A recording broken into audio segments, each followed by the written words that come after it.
Hello friends, कैसे हैं आप। स्वागत है आप सभी का वे टू वेचू चैनल में। आज हम लोग नया कॉन्सेप्ट जानेंगे जिसका नाम है साइनेटिक्स। साइनेटिक्स हमारे एजुकेशनल साइकोलॉजी या साइकोलॉजी का एक शब्द है जिसका संबंध सृजनशीलता से होता है। सृजनशीलता जिसे हम लोग क्रिएटिविटी भी कहते हैं। तो आइए जानते हैं कि क्या है साइनेटिक्स। साइनेटिक्स को गार्डन ने 1961 में दिया था।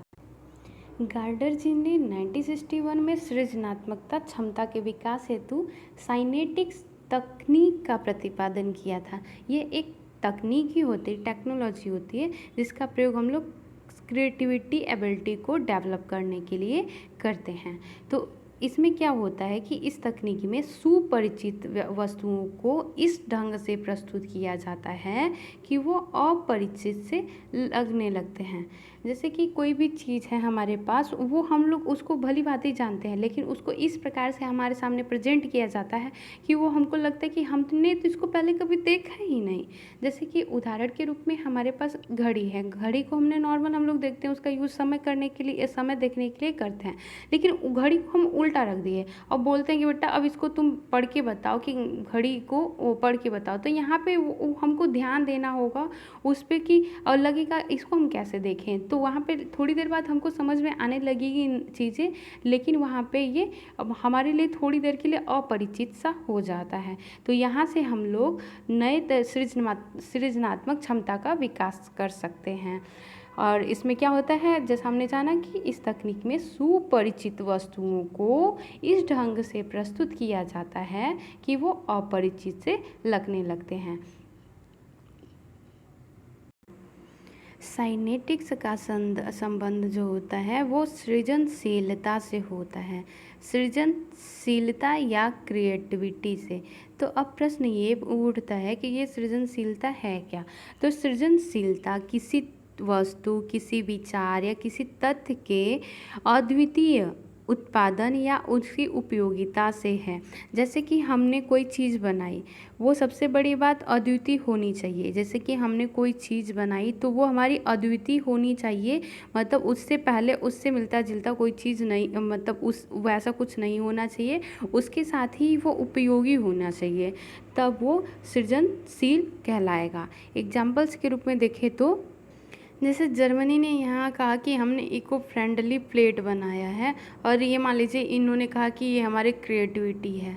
लेकिन हम लोग जानते हैं कि इंडिया में तो 1000 साल से पहले ही ये दोना पत्तल जो उसके हैं पत्ते के, उसको यूज होते रहते हैं, यूज होते रहे हैं। तो ये इनकी क्रिएटिविटी नहीं कहलाएगी कि क्योंकि यहाँ पे ये इनकी अद्वितीयता नहीं है, मतलब कि ये पहले से एग्जिस्ट कर रहा था, इन्होंने नया कुछ नहीं खोजा है।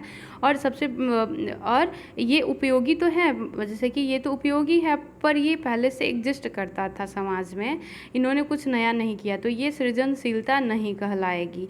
तो इस तरीके से सृजनशीलता से तात्पर्य यहाँ पे किसी भी वस्तु, तथ्य या चीज़ की सृजनात्मकता उत्पाद से है जिसमें अद्वितीयता और उपयोगिता दोनों विशेषताएं होनी चाहिए।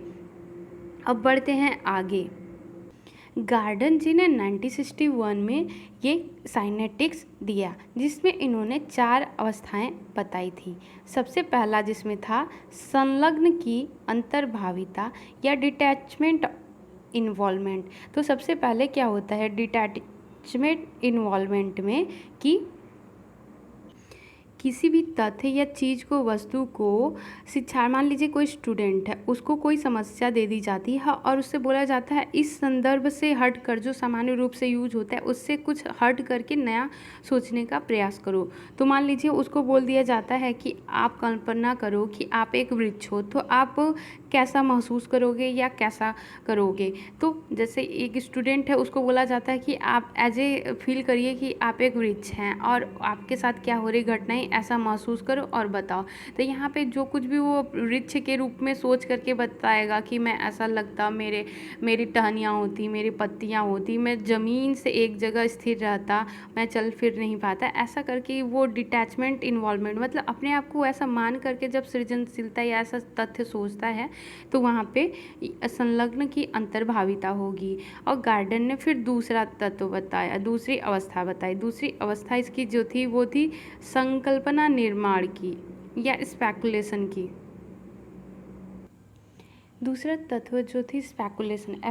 स्पेकुलेशन में क्या होता है, इस अवस्था में व्यक्ति के मस्तिष्क को पूरी तरीके से स्वतंत्रता दी जाती है कि वो हर दिशा में स्वतंत्र होकर चिंतन करे। जैसे कि मान लीजिए उसे दे दिया जाता है कि मान लीजिए आप शनि ग्रह के एक जीव हैं, तो आप सोचिए आपके चारों तरफ क्या होता। तो वो सोचता है, तो वो यदि बच्चा सृजनशील है तो वो सोच सकता है कि मान लीजिए कि मैं वो उस पे रहता, क्या बोलता, शनि पे, तो मेरे चारों तरफ वायु के छल्ले होते, यहाँ का जो ज़मीन होता वो ग्रे होता। इस तरीके से वो विभिन्न प्रकार के संप्रदायों को जो स्वतंत्र होकर के एकदम सोच सकता था। तो यहाँ पे संकल्पना निर्माण हो जाता है। और तीसरा इन्होंने जो स्टेप बताया था वो बताया था स्थगन।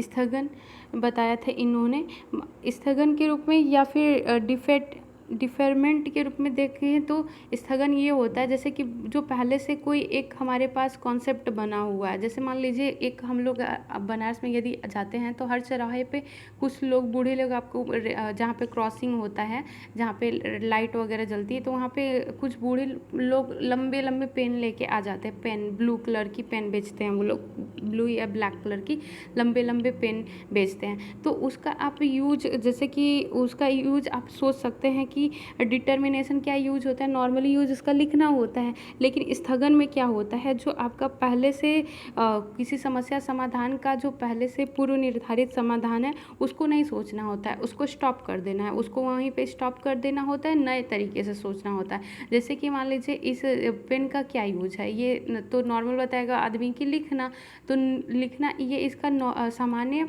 समाधान है। लेकिन इसको स्टॉप करके, इसको रोक करके कि इसके अलावा और क्या यूज हो सकता है इस पेन का, तो उसको यहीं पे स्थगित कर दिया जाता है, लिखना स्थगित कर दिया जाता है और कुछ नया यूज इसका सोचने के लिए बोला जाता है।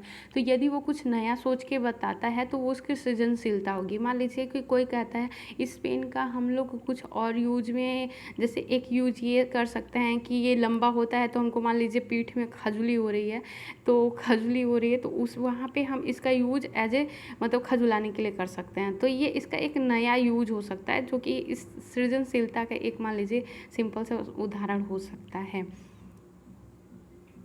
इसके अलावा चौथा बताया था इन्होंने वस्तु की स्वायत्तता।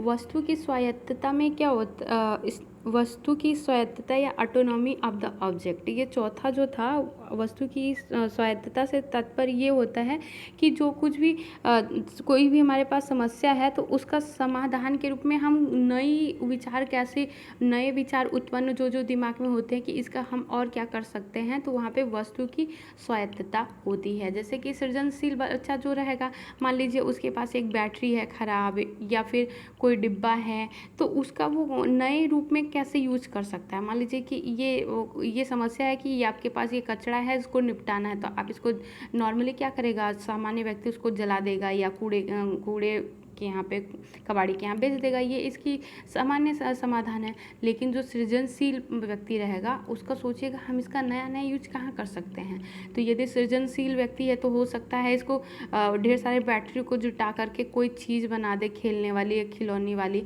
या डिब्बे वगैरह हैं तो उसमें छेद करके कुछ प्लांटेशन या नया कुछ कर सकता है, या फिर डिब्बे को नए तरीके से सजा करके अपने रूम में सजा सकता है। तो इस तरीके से कोई भी चीज़ या गार्बेज का नए तरीके से उपयोग स्वतंत्र तरीके से विचार करके जो किया जाता है वो सृजनशीलता का चौथा टाइप्स होता है। तो इस प्रकार से हमने देखा कि सृजनशीलता जो होती, साइनेटिक्स जो होता है उसका कॉन्सेप्ट किसने दिया था, गार्डन ने दिया था 1961 में। ये सृजनशीलता से संबंधित होता है। साइनेटिक्स में 4 चीज़ें होती हैं। पहला है कि संलग्नता, अंतर्भाविता, जिसमें क्या होता है कि कोई भी चीज़ हम लोग नए तरीके से सोचते हैं, उससे अपने आप को जोड़ करके, कोई वस्तु है तो उसको जोड़ करके देखते हैं कि ऐसा भी हो सकता है, जैसे कि लड़का का पेड़ के रूप में सोचना। दूसरा था संकल्पना निर्माण की, हम नए तरीके से क्या क्या सोच सकते हैं, कि क्या हो सकता था, स्वतंत्र रूप से जो कुछ भी सोच सकते थे वो संकल्पना निर्माण में था।